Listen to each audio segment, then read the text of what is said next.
Okay, so I was thinking about quantum computers and how decoherence is the big problem right now with quantum computers. And I was thinking this proves that panpsychism is real. We actually have proof, and no one seems to be onto this, but the fact that a quantum computer, you can, collapse the wave function, get an answer, and that's that. But if you're not there, other things can collapse the wave function in the quantum computer. That's the problem right now. We can't have a functional quantum computer because of decoherence.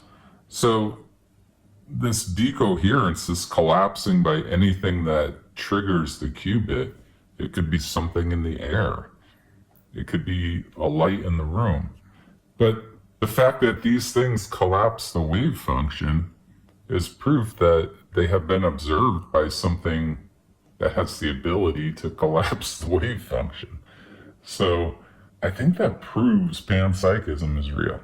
How does it not? What would even be the counter argument? I'm trying to think, can you say it collapses the wave function but it's not conscious? Well, I don't know.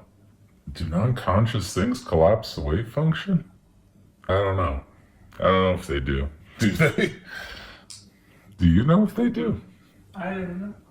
I don't know. On the double slit, we measured it going through the slit, and the camera would trigger an outcome. And they couldn't figure out, is the camera causing it? Is it because we're watching the camera, right? There's this whole thing. Right. It kind of hints that whatever's making up the camera, those atoms, could be conscious, right? The camera could be an observer. But this decoherence thing, okay, let's say it doesn't prove it. I'll give the skeptics the benefit of the doubt here, and I'll say it doesn't prove it. But isn't that pretty good evidence? Yeah, I think so. And if you are a skeptic, tell me down below, why you think that doesn't prove it. What's wrong with the logic of it? What in the camera or what in the air? Let's take a quantum computer.